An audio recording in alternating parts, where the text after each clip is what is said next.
പിതാവും പുത്രനും പരിശുദ്ധാത്മാവുമായ ത്രിത്വിക ദൈവത്തിൻ്റെ സ്നേഹ സാന്നിധ്യത്തിൻ്റെ മുമ്പിൽ ഈ ദിനത്തെ വിശുദ്ധീകരിച്ച് നൽകുന്ന നല്ല ദൈവത്തിൻ്റെ വചനം ഹൃദയത്തിൽ സ്വീകരിച്ച് ഫലം പുറപ്പെടുവിക്കുന്നവരായി മാറാൻ നമുക്ക് നമ്മെ തന്നെ സമർപ്പിച്ചുകൊണ്ട് തിരുവചനത്തിലേക്ക് നമുക്ക് കടക്കാം. വിശുദ്ധ പൗലോസ് ശ്ലീഹ കൊറിന്തോസിലെ സഭക്കാർക്ക് എഴുതിയ ഒന്നാമത്തെ ലേഖനം അതിൻ്റെ 1-ാമത്തെ അധ്യായത്തിൻ്റെ 18-ാമത്തെ തിരുവചനം ഇപ്രകാരമാണ് നമ്മെ ഓർമ്മപ്പെടുത്തുന്നത്. നാശത്തിലൂടെ ചരിക്കുന്നവർക്ക് കുരിശിൻ്റെ വചനം ഭോഷത്വമാണ്. രക്ഷയിലൂടെ ചരിക്കുന്ന നമുക്കോ അത് ദൈവത്തിൻ്റെ ശക്തിയത്രേ. തിരുവചനം നമ്മെ ഇന്ന് ഒരു പുതിയ ചിന്തയിലേക്ക് നയിക്കുകയാണ്. നമ്മുടെയൊക്കെ ജീവിതം ഈ കാലഘട്ടത്തിൽ, എല്ലാ കാലഘട്ടത്തിലും അങ്ങനെ തന്നെ എങ്കിലും നമ്മുടെയൊക്കെ ജീവിതത്തിൻ്റെ കഴിഞ്ഞ നാളുകളിലേക്ക് നോക്കുമ്പോൾ ഈ നടന്നു നീങ്ങുന്ന ഈ കാലഘട്ടം വളരെയധികം സ്ട്രഗിൾ അനുഭവിക്കുന്ന, വളരെയധികം കഷ്ടപ്പാടുകളിലൂടെ, ഞെരുക്കങ്ങളിലൂടെ കടന്നു പോകുന്ന ഒരു കാലഘട്ടമാണ്. ജീവിക്കാൻ വേണ്ടിയുള്ള ഒരു കഷ്ടപ്പാടുകൾ, ഒരു ഞെരുക്കങ്ങൾ, നന്മയിൽ ജീവിക്കാനുള്ള ഒരു ഞെരുക്കപ്പെടൽ. യഥാർത്ഥത്തിൽ ഒരുപക്ഷെ ഈശോ പറഞ്ഞതുപോലെ ലോകത്തിലേക്കുള്ള വഴി, ലോകത്തിൻ്റെ വഴികളെന്ന് പറയുന്നത് അതൊരു വിശാലമാണ്. സ്വർഗത്തിലേക്കുള്ള പാത അത് ഞെരുങ്ങിയതാണ്, അത് ഇടുങ്ങിയതാണ്. ഒരുപക്ഷെ ഇന്ന് അക്ഷരാർത്ഥത്തിൽ സ്വർഗത്തിലേക്കുള്ള യാത്രയെ ലക്ഷ്യമാക്കി മുന്നോട്ട് നീങ്ങുന്ന ഒരു വിശ്വാസിയെ സംബന്ധിച്ച് ഒരു വലിയ ഞെരുക്കങ്ങളിലൂടെ കടന്നു പോകുന്ന ഒരു കാലഘട്ടമാണ്. വചനം പറഞ്ഞില്ലേ, നാശത്തിലൂടെ ചരിക്കുന്നവർക്ക് കുരിശിൻ്റെ വചനം ഭോഷത്വമാണ്. ഈ ലോകത്തിൻ്റെ ജീവിതത്തിലൂടെ, ഈ ലോകത്തിൻ്റെ വ്യഗ്രതയിൽപ്പെട്ട്, ഈ ലോക സുഖങ്ങളിലൂടെ ജീവിതത്തെ മുന്നോട്ട് നയിക്കുന്നവരെ സംബന്ധിച്ച് കുരിശിൻ്റെ വചനം എന്ന് പറയുന്നത് എന്താണ്? കുരിശിൻ്റെ വചനം, കുരിശിൻ്റെ വചനമാണ് ജീവദായകമായ വചനം. കുരിശാണ് എനിക്കും നിങ്ങൾക്കും രക്ഷയ്ക്ക് കാരണമായി മാറിയത്. അത് സഹനത്തിൻ്റെ ഒരു പാതയാണ്. മുള്ളുകളും മുൾച്ചെടികളും ചവിട്ടിയുള്ള ഒരു യാത്ര. എവിടെയാണ് ഈ മുള്ളും മുൾച്ചെടികളും? നമുക്ക് മുമ്പിൽ കാണുന്ന നന്മയുടെയും തിന്മയുടെയും ഒരു ശക്തി. ഒത്തിരിയേറെ മുള്ളുകൾക്കിടയിലൂടെ അവിടെ ക്ഷുദ്രജീവികളുണ്ടാകാം, ഭീകരത അനുഭവപ്പെടുന്ന അന്തരീക്ഷങ്ങളുണ്ടാകാം, മുന്നോട്ട് പോകാനായിട്ട് കഴിയാത്ത വിധം ഞെരുക്കപ്പെടുന്ന ഒരു അനുഭവം രക്ഷയുടെ മാർഗത്തിലൂടെ നടക്കാൻ ആഗ്രഹിക്കുന്നവർക്ക്. നേരെ മറിച്ച് പാപത്തിൻ്റെ വഴിയിലൂടെ, നാശത്തിൻ്റെ വഴിയിലൂടെ ചരിക്കാനായിട്ട് തീരുമാനമെടുത്തവർക്ക് ഈ ലോക ജീവിതം എന്ന് പറയുന്നത് വളരെ എളുപ്പമാണ്. എവിടെ നോക്കിയാലും പാപം മാടി വിളിക്കുന്ന, പാപസുഖം ആസ്വദിക്കാനായിട്ടുള്ള വഴികൾ ഇഷ്ടം പോലെ നമുക്ക് ചുറ്റും നിൽക്കുമ്പോൾ രക്ഷയുടെ പാതയിലേക്ക് മുന്നേറാനായിട്ട് പ്രിയപ്പെട്ട സഹോദരങ്ങളെ, അതൊരു വെല്ലുവിളി തന്നെയാണ്. ഇവിടെയാണ് വചനം നമുക്ക് ശക്തി നൽകുന്നത്. നാശത്തിലൂടെ ചരിക്കുന്നവർക്ക് കുരിശിൻ്റെ വചനം ഭോഷത്വമാണ്. പക്ഷേ രക്ഷയിലൂടെ ചരിക്കുന്നവർക്ക് ദൈവത്തിൻ്റെ ശക്തിയാണ്. തിരുവചനം എന്ന് പറയുന്നത് ദൈവത്തിൻ്റെ ശക്തി നമ്മിൽ വ്യാപരിക്കുന്നതാണ്. രക്ഷയുടെ മാർഗത്തിലൂടെ നടക്കാനായിട്ട് ആഗ്രഹിക്കുന്ന, ഈ ലോക ജീവിതത്തിനപ്പുറത്തേക്ക് മറ്റൊരു ജീവിതമുണ്ടെന്ന് സ്വർഗത്തിൻ്റെ ഒരനുഭവം മനസ്സിൽ കണ്ടുകൊണ്ട് ജീവിതത്തെ മുന്നോട്ട് നയിക്കുന്ന ഒരു വ്യക്തിയെ സംബന്ധിച്ച് തിരുവചനം എന്ന് പറയുന്നത്, കുരിശെന്ന് പറയുന്നത്, സഹനമെന്ന് പറയുന്നത് അത് ദൈവത്തിൻ്റെ ശക്തിയാണ്. 24-ാമത്തെ വചനം പറയും, വിളിക്കപ്പെട്ടവർക്ക്, അത് യഹൂദനാകട്ടെ ഗ്രീക്കുകാരനാകട്ടെ, ക്രിസ്തു ദൈവത്തിൻ്റെ ശക്തിയും ദൈവത്തിൻ്റെ ജ്ഞാനവുമാണ്. വിളിക്കപ്പെട്ടവർക്ക്, ആരാണ് വിളിക്കപ്പെട്ടത്? അത് പ്രത്യേകിച്ച് ഒരു വിഭാഗമെന്ന് പറഞ്ഞു മാറ്റി നിർത്താനില്ല. സ്വർഗത്തെ ലക്ഷ്യമാക്കി മുന്നേറുന്ന ഏതൊരു മനുഷ്യ വ്യക്തിയും വിളിക്കപ്പെട്ട, തെരഞ്ഞെടുക്കപ്പെട്ട വ്യക്തിയാണ്. അതൊരു പുരോഹിതനാകാം, ഒരു സമർപ്പിതയാകാം, ആത്മായ ജീവിതം നയിക്കുന്ന വ്യക്തികളാകാം.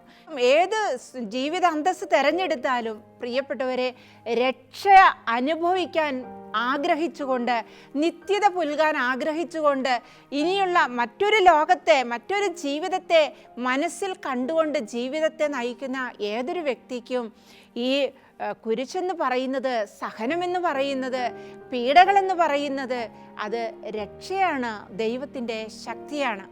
അപ്പോൾ ദൈവത്തിൻ്റെ ശക്തി നമ്മിൽ വന്ന് വ്യാപരിക്കുന്നത് സഹനത്തിൻ്റെ നെരുപ്പോടുകളിലാണ്. സഹനത്തിൻ്റെ വഴികളിലൂടെ കടന്നു പോകുമ്പോൾ പതറിപ്പോകേണ്ടവരല്ല ഞാനും നിങ്ങളുമൊക്കെ. ക്രൈസ്തവ ജീവിതം എന്ന് പറയുന്നത് അതിനേക്കാൾ അപ്പുറത്തേക്ക് ഒരു പടി കൂടെ ഉയർന്ന് ചിന്തിച്ചാൽ വിശ്വാസ ജീവിതം. യേശു ക്രിസ്തുവിൽ വിശ്വസിക്കുന്ന ഏതൊരു വ്യക്തിയെ സംബന്ധിച്ചും വിശ്വാസ ജീവിതം സഹനത്തിൻ്റെ നെരുപ്പോടിലൂടെ കടന്നു പോകുമ്പോൾ ദൈവമേ നിനക്ക് നന്ദി എന്ന് പറയാനായിട്ട് കഴിയുന്ന ഒരു ജീവിതമാണ്. മത്തായിയുടെ സുവിശേഷത്തിൽ 17-ാമത്തെ അധ്യായം നാം എടുത്തു നോക്കുമ്പോൾ അവിടെ 22, 23 തിരുവചനങ്ങൾ നമ്മെ ഓർമ്മിപ്പിക്കുന്ന മറ്റൊരു സത്യമുണ്ട്. അവർ ഗലീലയിൽ ഒരുമിച്ച് കൂടിയപ്പോൾ യേശു അവരോട് പറഞ്ഞു, മനുഷ്യപുത്രൻ മനുഷ്യരുടെ കൈകളിൽ ഏൽപ്പിക്കപ്പെടാൻ പോകുന്നു. അവർ അവനെ വധിക്കും, എന്നാൽ 3-ാം ദിവസം അവൻ ഉയർപ്പിക്കപ്പെടും. ഇത് കേട്ട് അവർ അതീവ ദുഃഖിതരായി. ഈശോ തൻ്റെ പീഡാസഹന മരണ ഉത്ഥാനത്തെക്കുറിച്ചുള്ള അറിയിപ്പ് നൽകുകയാണ്. ഇത് 2-ാം പ്രവചനമാണ്. മത്തായിയുടെ സുവിശേഷം 16-ാം അധ്യായത്തിൽ ഈശോ തൻ്റെ 1-ാമത്തെ പ്രവചനം, പീഡാസഹനത്തെ സംബന്ധിക്കുന്ന 1-ാമത്തെ പ്രവചനം നടത്തുമ്പോൾ നമുക്കറിയാം 16-ാമത്തെ അധ്യായം 21, 22, 23 വചനങ്ങളിലൂടെ കടന്നു പോകുമ്പോൾ ഈശോ പറഞ്ഞു താൻ പരിസേയരിൽ നിന്നും നിയമജ്ഞരിൽ നിന്നുമൊക്കെ വളരെയധികം സഹിക്കേണ്ടിയിരിക്കുന്നു. സഹനത്തിൻ്റെ ഒരു വലിയ ഞെരിപ്പോടിലൂടെ താൻ കടന്നു പോകും. അവർ തന്നെ വധിക്കും, അവർ തന്നെ കുരിശിലേറ്റും, തന്നെ വധിക്കും, പക്ഷേ 3-ാം ദിവസം ഉയർത്തെഴുന്നേൽക്കും. ഈശോ ഒരു പീഡാസഹനത്തെക്കുറിച്ച് പറഞ്ഞു, ഒരു കുരിശുമരണത്തെക്കുറിച്ച് പറഞ്ഞു, 3-ാം ദിവസം ഉയർക്കുമെന്ന് പറഞ്ഞു. ഈ 3 കാര്യങ്ങൾ ഈശോ ഒന്നിടവിട്ട് ഒന്നിനു പുറകെ മറ്റൊന്നായിട്ട് ശിഷ്യന്മാരോട് പറഞ്ഞപ്പോൾ പത്രോസ് ശ്ലീഹ ഈശോയെ മാറ്റി നിർത്തിയിട്ട് സ്നേഹത്തോടെ ഒന്ന് പറഞ്ഞു, ഗുരു, അങ്ങേക്കിത് സംഭവിക്കാതിരിക്കട്ടെ. ഏത് സംഭവിക്കാതിരിക്കട്ടെ? മറ്റുള്ളവരുടെ കൈകളിൽ അവിടുന്ന് പിടിക്കപ്പെടാൻ പാടില്ല, വധിക്കപ്പെടാൻ പാടില്ല, ഉയർപ്പിക്കപ്പെടാൻ പാടില്ല. ഉയർപ്പിക്കപ്പെടുക എന്നതിനെക്കുറിച്ച് ചിന്തിച്ചിട്ടുണ്ടാവില്ല. അങ്ങനെയൊരു ചിന്ത പോലും ഇല്ലാത്തൊരു കാലഘട്ടമാണല്ലോ. പക്ഷേ നിയമജ്ഞരും ഫരിസേയരും ഒക്കെ തന്നെ പീഡാസഹനത്തിന് കയ്യേൽപ്പിക്കും, മരണത്തിന് കയ്യേൽപ്പിക്കും എന്നത് പത്രോസ് ശ്ലീഹായെ വളരെയധികം സ്വാധീനിച്ചിട്ടുണ്ടാകാം. തൻ്റെ ഗുരു വധിക്കപ്പെടുമെന്ന ചിന്ത പത്രോസ് ശ്ലീഹായെ വേദനിപ്പിച്ചിട്ടുണ്ടാകാം, പീഡിപ്പിച്ചിട്ടുണ്ടാകാം മാനസികമായിട്ട്. അദ്ദേഹം പറയാണ്, ഗുരു, അങ്ങേക്കിതൊരിക്കലും സംഭവിക്കാതിരിക്കട്ടെ. കാരണം അങ്ങ് ഈ ലോകത്തിലേക്ക് കടന്നു വന്നത് ലോകത്തെ നയിക്കാൻ, ലോകത്തെ വളർത്താൻ, അനേകർക്ക് അത്താണിയായി മാറുന്ന അങ്ങ് ഈ സഹനത്തിലൂടെ കടന്നു പോകാനിടയാവാതിരിക്കട്ടെ. പ്രിയപ്പെട്ടവരെ, ഈശോ എന്താണ് പറഞ്ഞതെന്ന് വചനം നമ്മെ ഓർമ്മപ്പെടുത്തുന്നു. സാത്താനെ, എൻ്റെ മുമ്പിൽ നിന്ന് ദൂരെ പോകൂ, നീ എനിക്ക് പ്രതിബന്ധമാണ്. എന്താണ് പ്രതിബന്ധം? ഉയർപ്പിക്കപ്പെടാൻ നീ എനിക്ക് പ്രതിബന്ധമാണ്. പ്രിയപ്പെട്ടവരെ, പീഡാസഹനത്തിന് ശേഷമാണ് ഒരു മരണമുള്ളൂ. മരണത്തിന് ശേഷമുള്ള സഹനത്തെക്കുറിച്ച് നമ്മൾ ചിന്തിക്കുന്നില്ലല്ലോ. മരിക്കുന്നതിന് മുമ്പ് ഒരു സഹനമുണ്ട്. സഹനത്തിൻ്റെ പാരമ്യം എന്ന് പറയുന്നത് മരണമാണ്. ഈ മരണം സംഭവിക്കുമ്പോൾ മാത്രമേ എനിക്കും നിങ്ങൾക്കും ഉയർപ്പുള്ളൂ. അപ്പോൾ ക്രിസ്ത്യാനി എന്ന് അഭിമാനിക്കുന്ന ഞാനും നിങ്ങളും യേശു ക്രിസ്തുവിൽ വിശ്വസിക്കുന്നു എന്ന് അഭിമാനിക്കുന്ന ഈ ലോകത്തിലെ ഏതൊരു സ്ത്രീ പുരുഷനും അഭിമാനിക്കുന്നത് ഈ ഉയർപ്പിലാണ്. ഞാനും നിങ്ങളുമൊക്കെ പീഡാസഹനത്തിൻ്റെയും മരണത്തിൻ്റെയും അല്ലെങ്കിൽ കുരിശുമരണത്തിൻ്റെയും മക്കളല്ല, മറിച്ച് അതിനപ്പുറത്ത് സംഭവിക്കുന്ന ഉയർപ്പിൻ്റെ മക്കളാണ്. പീഡാസഹനവും മരണവും സംഭവിക്കുമ്പോൾ സ്വാഭാവികമായും എല്ലാവർക്കും സംഭവിക്കുന്നതല്ല, മറിച്ച് വിശ്വാസത്തിൽ പീഡകൾ ഏൽക്കുമ്പോൾ പീഡയേറ്റ ക്രിസ്തുവിനോടൊപ്പം പീഡയേൽക്കുന്ന ഏതൊരു വ്യക്തിയും ക്രിസ്തു ഉയർത്തതുപോലെ ഉയർപ്പിക്കപ്പെടാനുള്ളവരാണ്. ഈ ഒരു പ്രത്യാശ നമ്മെ നയിക്കുന്നെങ്കിൽ മാത്രമേ ഈ കാലഘട്ടത്തെ അതിജീവിക്കാനായിട്ട് നമുക്ക് സാധിക്കുകയുള്ളൂ. യോഹന്നാൻ്റെ സുവിശേഷത്തിലേക്ക് കടന്നു വരുമ്പോൾ യോഹന്നാൻ്റെ സുവിശേഷം 12-ാമത്തെ അധ്യായത്തിൽ 22, 23 തിരുവചനം ഈശോ ഓർമ്മപ്പെടുത്തുന്നത് ഇങ്ങനെയാണ്.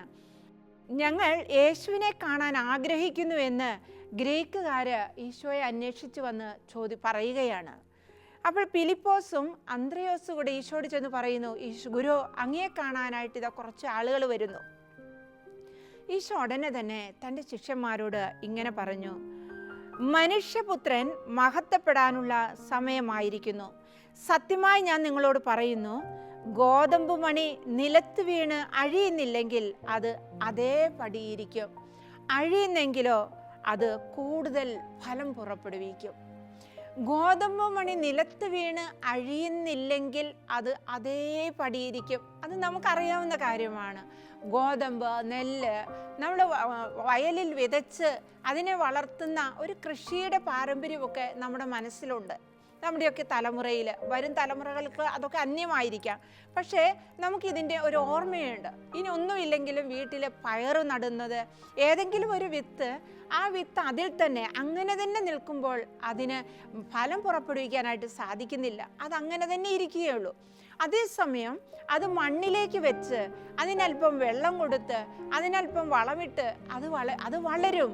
അത് വളരുക മാത്രമല്ല, അത് കൂടുതൽ ഫലം പുറപ്പെടുവിക്കും. അതിങ്ങനെ പടർന്ന് പന്തലിക്കും. അപ്പോൾ അഴിയാനായിട്ട് വിട്ടുകൊടുക്കണം എന്ന് പറഞ്ഞാൽ ഈശോ പറയുന്നു, ഗോതമ്പ് മണി നിലത്ത് വീണ് അഴിയുന്നത് പോലെ ക്രിസ്ത്യാനി, വിശ്വാസി, ദൈവവിശ്വാസി അഴിയാൻ മനസ്സ് കാണിക്കണം. ആരെ പോലെ? തങ്ങളുടെ ഗുരുവിനെ പോലെ അഴിയാൻ മനസ്സ് കാണിക്കണം. തങ്ങളുടെ ഗുരു അഴിഞ്ഞവനാണ്.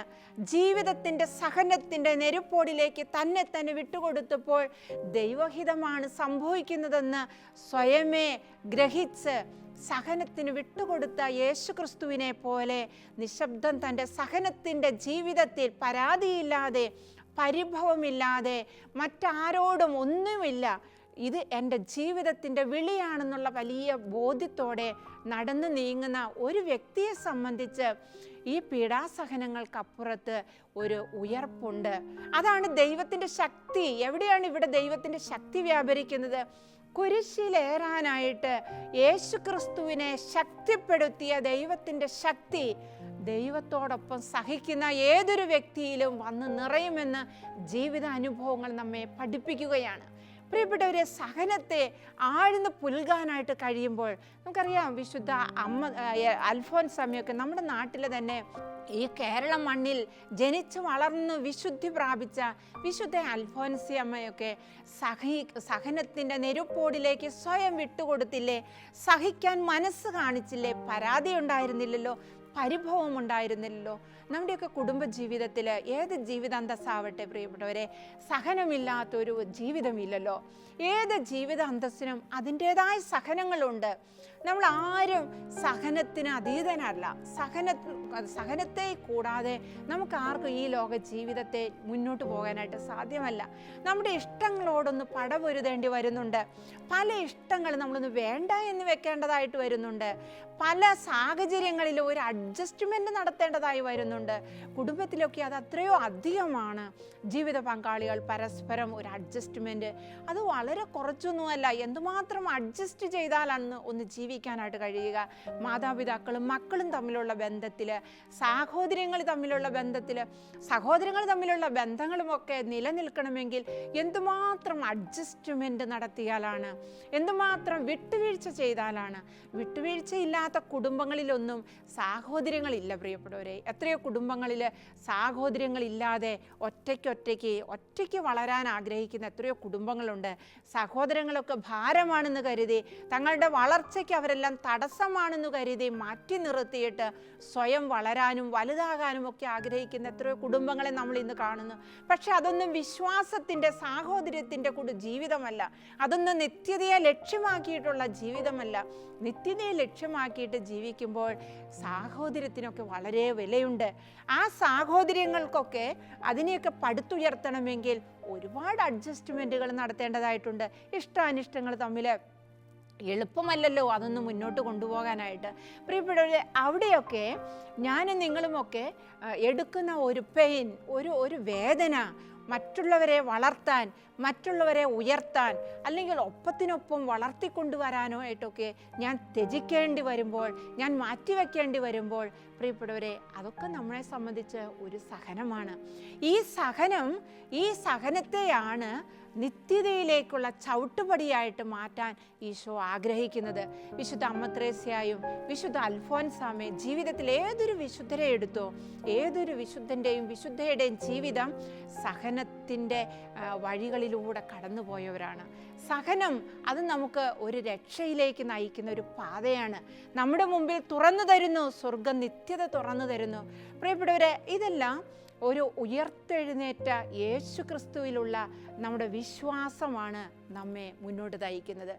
ഈശോ പീഡ സഹിച്ചു മരിച്ചു എന്ന് മാത്രം ചിന്തിക്കുന്ന, കുരിശിൽ മരിച്ച് അവസാനിച്ച ഒരു ക്രിസ്തുവിൽ വിശ്വസിക്കുന്ന ഒരു വ്യക്തിക്കും സഹനത്തിൻ്റെ നെരുപ്പോടിലൂടെ കടന്നു പോകാനായിട്ട് സാധ്യമല്ല.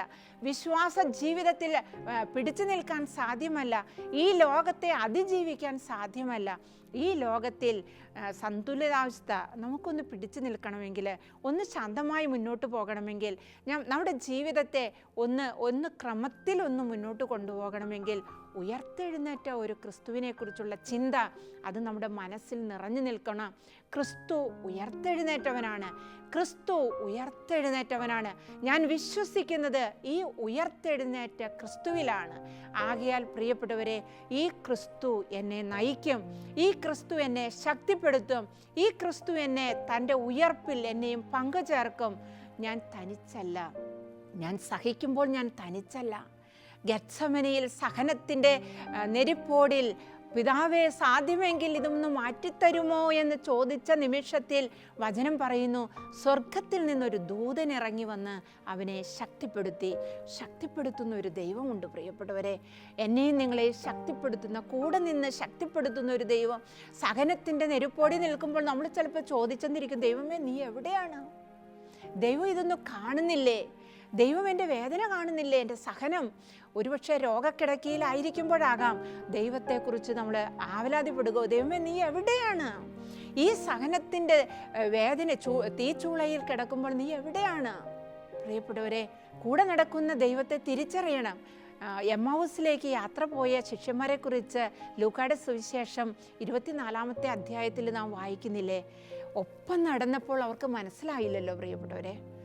കൂടെ നടക്കുന്ന അപരിചിതൻ അല്ലേ, 3 വർഷക്കാലം കൂടെ നടന്നിട്ട് ഏതാനും ദിവസങ്ങൾ മാത്രമേ ഈശോ അവരിൽ നിന്ന് ഈ ഭൗതികമായിട്ട് മാറി നിന്നിട്ടുള്ളൂ. അവർ ഈശോയെ മറന്നു, വിസ്മരിച്ചു. ഈശോയെ കണ്ടിട്ട് മനസ്സിലായില്ല, ഒരു അപരിചിതനാണെന്ന് തോന്നി. ഈ അപരിചിതനോടൊപ്പം യാത്ര തുടർന്നു. ഈശോ വചനം പകർന്നു കൊടുത്തു, പക്ഷെ അവർക്കൊന്നും മനസ്സിലായില്ല. അപ്പം മുറിക്കൽ സംഭവിച്ചപ്പോൾ അവരുടെ കണ്ണുകൾ തുറക്കപ്പെട്ടു.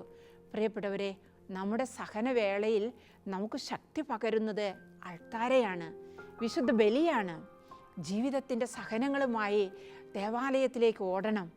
അവിടെ അൾത്താരയിൽ അർപ്പിക്കപ്പെടുന്ന ബലിയോട് നമ്മുടെ സഹനത്തെ ഒന്ന് ചേർത്ത് വെക്കണം. നമ്മുടെ ദുഃഖങ്ങളൊന്ന് പങ്കുവെക്കണം. നമ്മുടെ ജീവിതത്തിൻ്റെ പ്രാരാബ്ധങ്ങൾ അൾത്താരയിലൊന്ന് ഇറക്കി വെക്കണം. എന്നിട്ട് അവിടെ അവൻ മുറിക്കപ്പെടുമ്പോൾ എൻ്റെ വേദനയും മുറിക്കപ്പെടും. അവിടെ ഉയർപ്പിക്കപ്പെടുമ്പോൾ എൻ്റെ പ്രശ്നങ്ങൾ ഉയർപ്പിക്കപ്പെടും. മറ്റൊരു വ്യക്തിയായി ഞാൻ രൂപാന്തരപ്പെടും. മറ്റൊരു വ്യക്തിയായി എൻ്റെ ജീവിത പന്താവിലൂടെ ഒരു പുതിയ ദിശയിലേക്ക് എൻ്റെ ജീവിതം നയിക്കപ്പെടുന്ന ഒരനുഭവം നമുക്ക് സ്വന്തമാക്കാനായിട്ട് സാധിക്കും. ഇങ്ങനെയൊരു ജീവിതത്തിലേക്ക്, ഇങ്ങനെയൊരു വഴിത്താരിലേക്ക് ഞാനും നിങ്ങളുമൊക്കെ ഇറങ്ങിച്ചെല്ലുമ്പോഴാണ് പ്രിയപ്പെട്ടവരെ വളരെ ശാന്തമായി, വളരെ സ്വസ്ഥമായി നമ്മുടെ വിശ്വാസ ജീവിതത്തെ മുന്നോട്ട് നയിക്കാനായിട്ട് സാധിക്കുകയുള്ളൂ. ഈശോ പറഞ്ഞില്ലേ, ഞാൻ ലോകത്തിൻ്റെ അവസാനം വരെ നിങ്ങളോട് കൂടെയുണ്ട്. ലോകത്തിൻ്റെ അവസാന നിമിഷം വരെ ഞാൻ നിങ്ങളോട് കൂടെയുണ്ട്. ഞാൻ നിങ്ങളെ തനിച്ചു വിടുകയില്ല, ഞാൻ നിങ്ങളെ അനാഥരായി വിടുകയില്ല. തനിച്ച് ഈശോ ഒരിക്കലും നമ്മെ തനിച്ചു വിടുകയില്ല. തനിച്ചു വിടാതെ നമ്മെ കൂടെ കൊണ്ട് നടക്കുന്ന, നമ്മോട് കൂടെ നടക്കുന്ന ഒരു ക്രിസ്തു നമ്മോടൊപ്പമുണ്ടെന്ന് നാം ബോധ്യപ്പെടട്ടെ. ആ ഒരു വിശ്വാസത്തിൽ നമുക്ക് ആഴപ്പെടാം. ദൈവം നമ്മെ ഓരോരുത്തരെയും സമൃദ്ധമായിട്ട് അനുഗ്രഹിക്കട്ടെ. ഈ ദിനത്തിൻ്റെ എല്ലാ നന്മകളും നമ്മുടെ ജീവിത പന്താവിൽ ഉടനീളം നിറഞ്ഞു നിൽക്കട്ടെ എന്ന് ആശംസിക്കുന്നു. ദൈവം നമ്മെ അനുഗ്രഹിക്കട്ടെ. ആമേൻ.